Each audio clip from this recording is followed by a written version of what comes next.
Whitehall, 1212.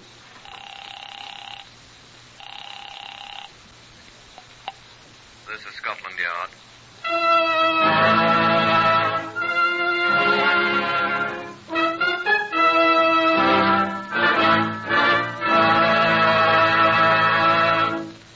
For the first time in its history, Scotland Yard opens its official files to bring you the true stories of some of its most important and baffling cases. These are the true stories. The plain, unvarnished facts, just as they happened, reenacted for you by an all-British cast. Only the names have, for obvious reasons, been changed.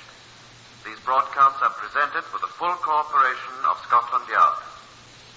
Research on Whitehall 1212 is by Percy Hoskins, Chief Crime Reporter for the London Daily Express. The stories for radio are written and directed by Willis Cooper. The voice you will now hear is that of Chief Superintendent John Davidson, who is in charge of Scotland Yard's famous Black Museum. I'm sure I don't know whether a woman's stockings come in pairs. That is, shaped separately for right and left foot as shoes are. And I fear I shall never know or remember if I do. However, I do know that this one was for the right leg. And I remember further that its color was described as dream dust. Why, I'm sure I don't know. Looks a sort of a light khaki to me. Now, this pattern is not woven into the nylon or whatever it is that women's stockings are made of. Let's lay the stocking out flat here so you can see what it is. There, you recognize it? That's right. It's an impression made in greasy mud of a tire, a motor car tire.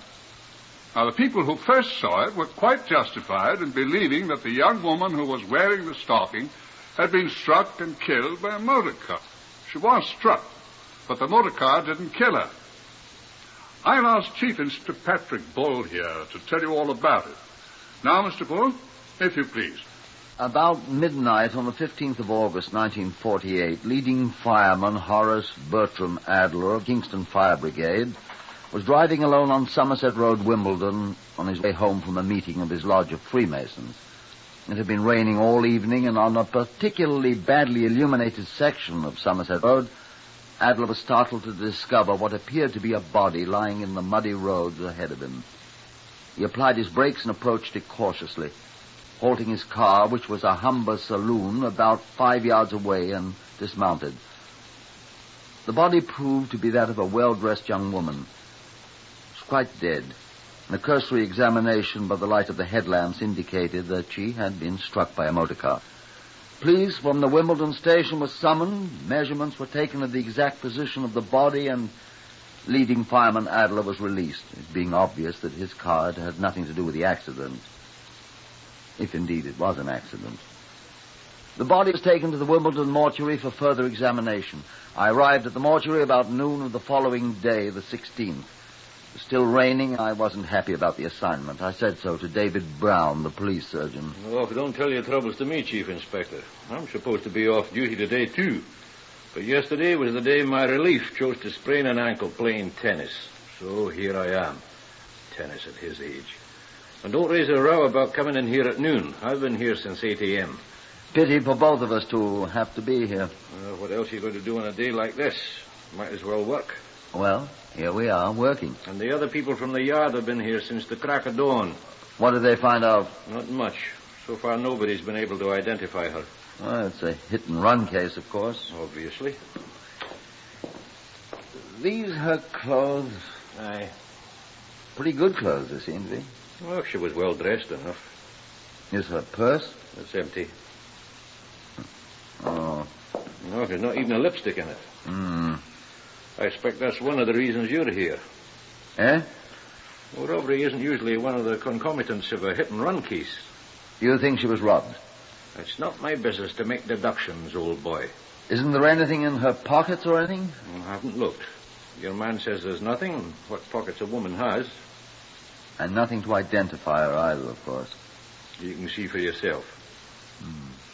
Laundry marks. Well, your man says no. Well, there must be labels. He's calling Selfridge's now.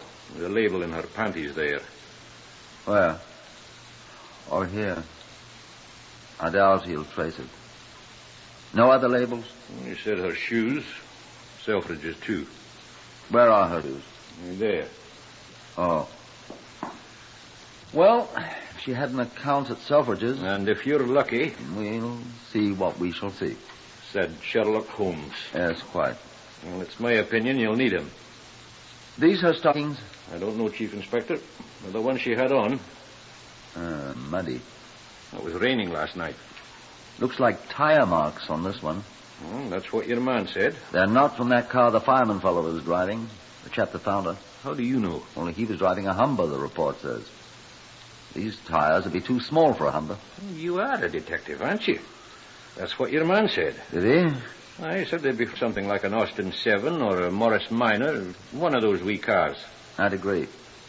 Well, what are you looking for now? See if there are marks on her dress. In a hit-and-run case, there are usually paint marks from the car, or if a lamp hit her, there might be splinters of glass that could be identified by the laboratory people. Well, there aren't. Eh? I said there aren't. You don't mind if I go over the dress carefully, do you? It's quite all right with me. But you'll not find anything. How do you know? In the first place, your man admitted he couldn't find anything. I think the laboratory can. I doubt they can. Why not? Because she wasn't killed by being struck by a car. Well, now, she was found in the road. There are tire marks on her stocking. I suspect those marks are accidental. I doubt that. She was murdered elsewhere and brought here to Wimbledon dead. Shall I give you my Sherlock Holmes hat? Come over here and have a look. Well? Now look at her, Chief Inspector. Those marks on her face were made when her head struck the roadway. No, Chief Inspector. Or by the car when it struck her. No. Look at the right arm here. Those look like bruises made by fingers. I rather think they are. Oh. Now, lift her other arm. Easy. You see? Blood, well, that's... No. There, where it's dried. On her body. What's this? There, Chief Inspector. In the second intercostal space, if you'll observe carefully, you'll note that an edged instrument has been introduced, which has severed one or both of the superior intercostal arteries. Which means, I take it, that she was stabbed to death.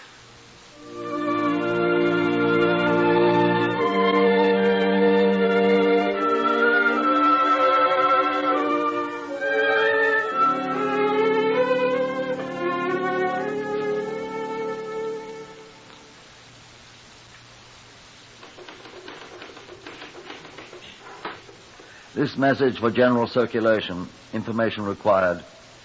Any person having knowledge of the name and movements, July the 14th or 15th, the following female person is urgently requested to notify Chief Inspector Patrick Bull, CID, New Scotland Yard, W1, at once.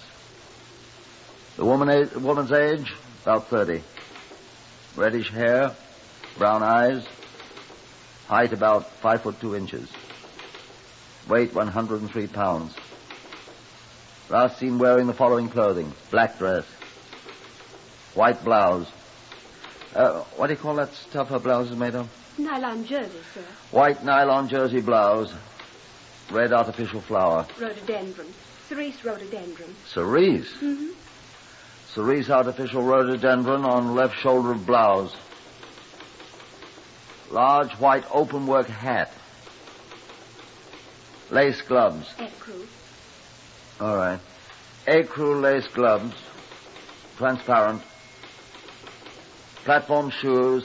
What do you call that color? Oyster, sir. Bolting. Stockings, ecru? Dream dust, sir. Dream dust? Dream dust, sir. Right, dream dust then. And carrying a large purplish handbag. Cyclamen, sir. Cyclamen, I mean. All right. Put down cyclamen. I only hope people will understand what we're talking about. Women will, sir. There's only one thing, sir. What's that, Miss Sears? Was she really wearing an outfit like that? With red hair? And, green cami knickers. Beg your pardon, sir. Cami knickers haven't been worn in England since before I was born. Oh?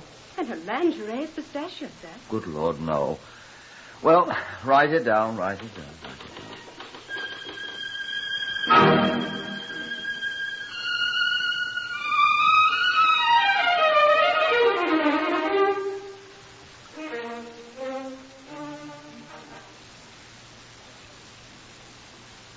I must have been mistaken.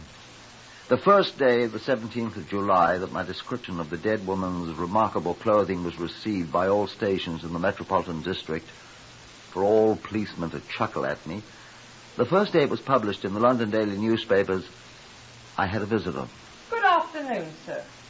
I should like to speak to Chief Inspector Patrick Bull, if you please, sir. I'm Chief Inspector Bull, madam. Oh, how do you do, sir? I come about the advert. Advert? The one in the Express, sir. The one about the ladies' clothing. Oh, yes, indeed. I seen her, sir. I saw her. Oh, you did? And you recognized those clothes? That I did, sir. Quite fashionable, aren't they? What's she done, sir? Is she on the jam lout? I always thought I'm that sure she was... I don't know whether she's a shoplifter or not, madam. And where did you learn that term? Now, look here, mister. Don't think to put your great fat hairy hands on my shoulder. I come here to give you some information you was asking for. And might I explain that you ain't got nothing on me? Nothing at all, kind sir. Well, I'm sure I beg your pardon, madam. Granted. I was asking a civil question. What's she wanted for? So far as we know, madam, she's not wanted for anything, I assure you. Would you just as lief not call me madam? My name is Miss Hildebrand, Hortense Hildebrand, if you must know. I sell newspapers on the corner of Inner Park Road and Parkside, Wimbledon, sir. That's how I happened to see this advert of yours, and thinking there might be a bit of spare cash in it. There's no reward offered, and, Miss Hildebrand... Well, in that case, I may as well be back to my work. I am prepared to offer... £1, I'll take it. Thank you. Well... Now perhaps you'll tell me who this young woman with the extraordinary clothes is. I don't know who she is, I'm sure. What? Now, sir. I don't know what her name is. But I see her quite often near my corner, and I seen her the day before yesterday. The 15th, just like it says in the advert. Having knowledge of the name. I don't have any idea of the name.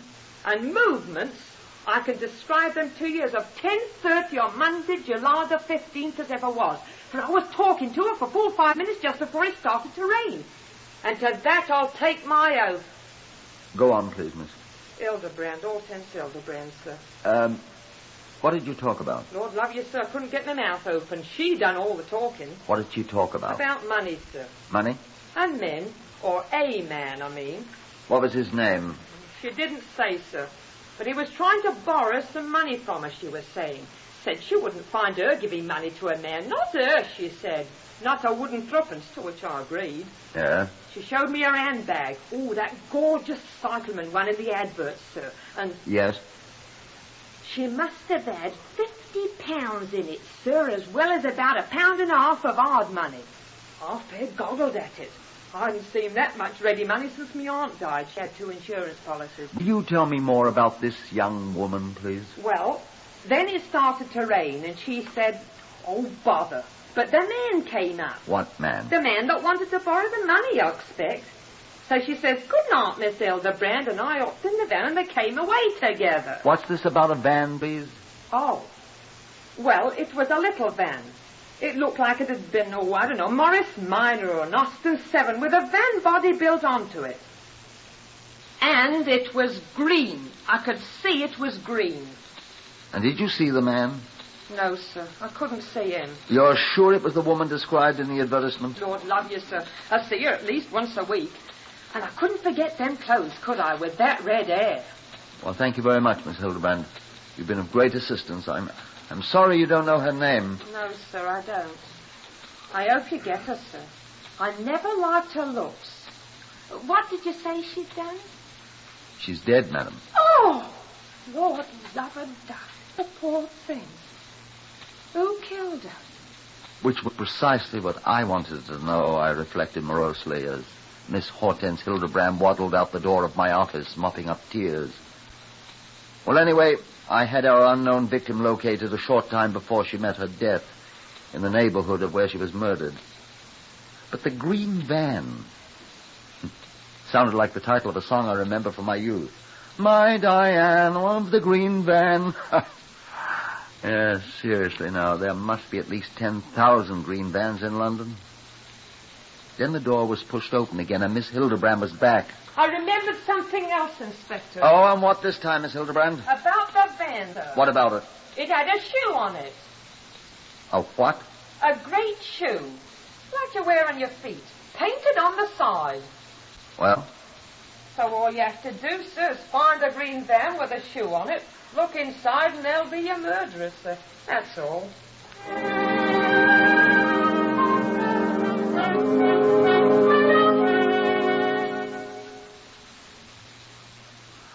What would you think that a shoe painted on the side of a delivery van would indicate to you? That's right. Someone who deals in footwear or repairs it or... In the telephone directories of Greater London, there are 276 pages devoted to the practitioners of the profession of St. Crispin. The number of shoe shops, bootmakers, cobblers, cordwainers, and dealers in leather findings is astronomical, and amongst all of them, there are probably 3 who operate a small green delivery van with a shoe painted on its side. I contemplated suicide. But I found myself seated in a bombed-out cellar that had formerly housed a famous pub, along with John Davidson, the Black Museum man, and David Brown, the police surgeon from Wimbledon. I drank beer, Brown imbibed ginger beer. John Davidson, not to be outdone, drank both. Shandygaff, my friends, is pure nectar and ambrosia. Well, you can have it, sir. I'll take my beer bitter. And my ginger beer unadulterated by it. You boys have no imagination. My imagination staggers at the thought of interrogating every person in London remotely connected with boots and shoes. And saying, what colour are your vans, sir, to each of them? Well, somebody will say green. By the time we get to him, he'll probably have it painted amethyst. Have you started looking for the owner yet, Patrick? This morning, sir. No results, of course. I've heard of none. How many of these people will you have to see? About 40 billion, roughly. Seriously? Well, I reckon actually about 10,000. Perhaps 11. Don't you think so, David? 12, I should think, at least. How many are there in the Metropolitan Police?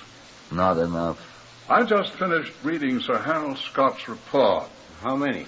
15,647, including 67 pensioners and 122 auxiliaries. That many? Well, that was last December 31st. I should say we gained a few since then. That includes chief superintendents, Police surgeons, chief inspectors, all sorts of persons who couldn't be expected to go around knocking on doors and asking questions. Signalers, laboratory technicians, motor car and motorcycle drivers. Well, say only half of the full 15,000 are effective to you. 8,000.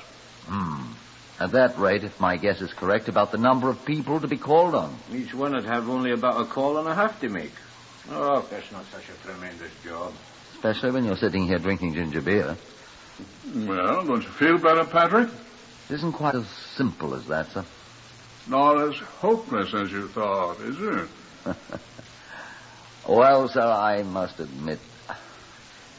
But what if that wasn't a shoemaker's van? Set your mind at ease about that, Chief Inspector. What do you mean by that? When you telephoned me about this shoe business idea, I popped down round the corner and borrowed a shoemaker's knife from the cobbler. And? I tried it on the wound. Oh, did you? It just fits. So I rather suspect that our killer used the shoemaker's knife, too. Has your cobbler a green delivery van? Have another shandygaff, sir. How's your advertisement going, Patrick? Only the one reply, sir. Miss Hortense Hildebrand. And she doesn't do so well on names, sir. No, she didn't know the girl's name nor the name on the shoemaker's green van. Too bad you can't find the girl's name. Might save us a lot of trouble and effort. How? Some of her friends might have an idea who the man is. The man with the shoemaker's knife. Oh. You know, those clothes of hers. How a woman dressed like that could escape notice wherever she went. Fantastic. I could tell you how clothes like that might escape a great deal of attention. How, sir? How, sir? Well, if they were worn where other women wear clothes of the same general appearance... Where would that be, sir? Now, let me make myself clear. I'm not an expert on the kind of clothes worn by... By whom, sir?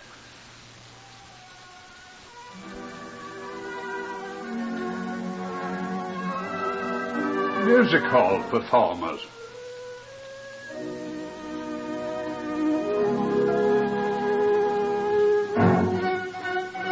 A music hall performer. Of course.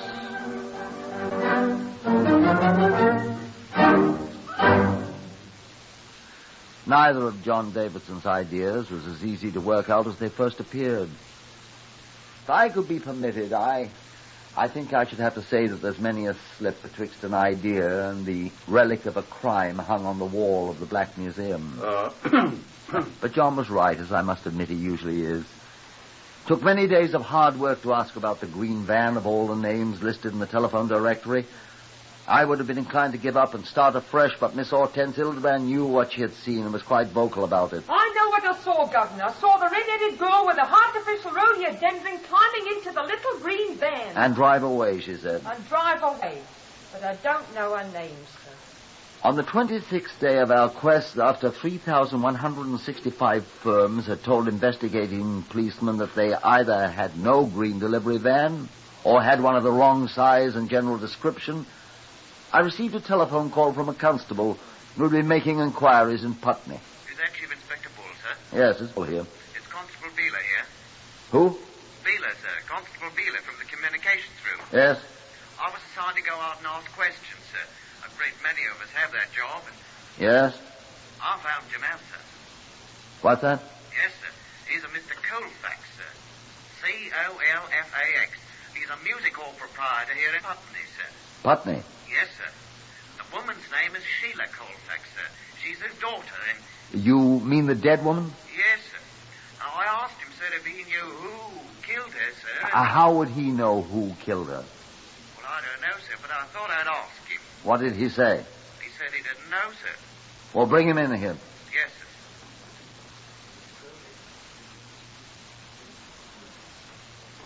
He doesn't want to come, sir. Why? Well, sir, he hasn't seen hide nor hair of her for 2 years, he says, and he don't want to see her now. Isn't that right, sir? Yes, he doesn't want to see her. Why?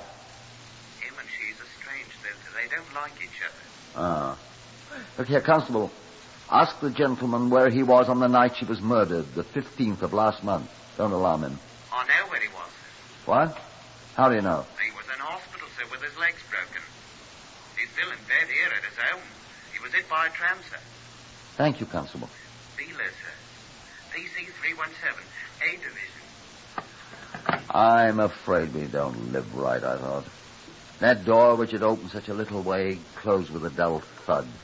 And Constable Beeler and all the others went on with their questionings about the green van with the shoe painted on its side. The 22nd day passed. The 23rd. 24th. At 4 p.m. on the 25th day, Mr. Fox was announced. He came in and sat down. Sidney Fox, Chief Inspector of the Fox Shoe Repairers, Tottenham Court Road. I'm your man. I think you'd better explain, Mr. Fox. I have a green delivery van. Oh? It's a Morris Minor chassis. It has a large shoe painted on each side panel. So? I could show it to you. Well, I'd like to see it. Where is it? In the firm's garage on Charlotte Street, just off Tottenham Court Road. We don't use it anymore. I should think you wouldn't. Oh, it isn't that. It isn't what you think. Oh? No, sir. We haven't used it since Lionel left us. And who's Lionel? Lionel was our delivery man. And where is Lionel? Well, he told Harry he thought he'd go to Spain. Who's Harry? My partner, my brother. I wish you'd be more frank with me, Mr. Fox. Why is this Lionel going to Spain? Did he leave your employ of his own accord, or did you discharge him? Well, I'll tell you, Inspector. Lionel stole, let us say, embezzled, a sum of money from us, a considerable sum. I see. I finally set a certain date for him to return the money he had taken or be turned over to the police. What was that date? The 15th of July. I see. He did not return it. Well, he didn't even come back to the shop. But Harry told me Lionel had assured him he'd have the money that night. He knew where he could get it. He didn't say where? No. How had your brother seen him if you hadn't, Mr. Fox? We always allowed Lionel to keep the van at night. He and Harry both live in Euston, and he always drove Harry home at night and back to the shop mornings. Where did he keep He kept the van in his own garage. Is Lionel married? He had been. Well, the next day... 16th. Yes. Harry drove in alone from Euston. I said, where's Lionel? Where was he? Did a bunk, Harry said. Oh? Harry said about 6 in the morning, Lionel came to his house and waked him. Said he was sorry. He got some money, but it wasn't enough. Told Harry he was leaving. Going to Spain, he said. Couldn't stand the disgrace and all that. Said the van was in his garage. Here are the keys. Bang over, he's off. And what did Harry do? Well, he went over to Lionel's garage. There was the van all freshly washed and... Washed? And Harry drove it in. We've kept it in our own garage ever since. If Harry wants a ride home, he can buy one. And where was this Lionel going to get the money to repay you, Mr. Fox? The money he didn't get, so he washed the car so carefully and went away to Spain. Well, from his wife, I suppose. His former wife. He saw her quite often. Oh? Daughter of a rich theatre owner in Putney. What was her name? Colfax, I think.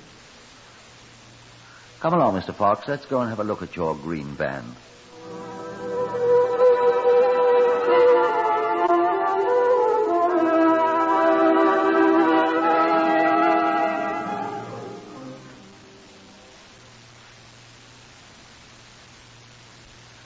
And so we found the green van. It had been carefully washed.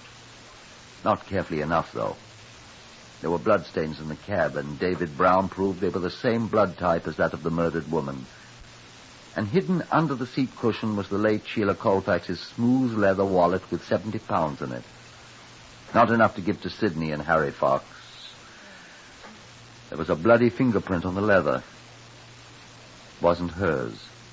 And out in Lionel's garage where the car had been, the good Constable Beeler found a knife. A shoemaker's knife. Just like the one David Brown had tried on Sheila Colfax's body. The blood on it was her blood type, too. Oh, yes, and we found Lionel. He was hiding in the garage with a great tin of biscuits, a round of cheese, and a jug he refilled daily from the tap, he told us. The first thing we did was check his fingerprints with the one on the leather wallet. They matched, of course. So we arrested him. And when he'd shaved off his guilty accumulation of beard, he was brought to trial. It took the jury 15 minutes to bring in a verdict of guilty. And he was hanged at Wandsworth before the first frost. And a curious thing. Upon a thorough examination being made of the body of Sheila Colfax, it was discovered that she had been in the last stages of cancer at the time of her death. She would have died of that dread disease in less than 4 months. Perhaps she did have reason for wearing those fantastic clothes.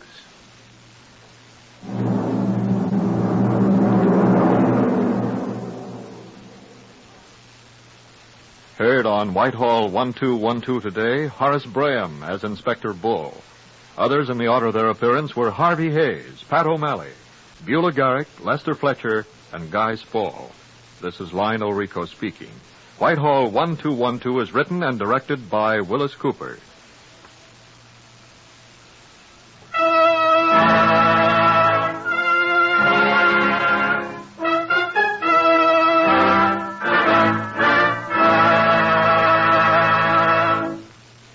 Every 20 seconds through the year, a fire breaks out in the United States. These fires kill 11,000 persons each year, disfigure for life or severely burn thousands more, and destroy $7 million worth of property. Protect your homes from fire by following these simple rules. Don't smoke in bed or throw away lighted cigarettes. Clean out closets, basements, and attics. Any place where old newspapers, magazines, and inflammable materials are liable to accumulate. Remember, don't gamble with fire. The odds are against you. Follow the campaign of the next president on NBC.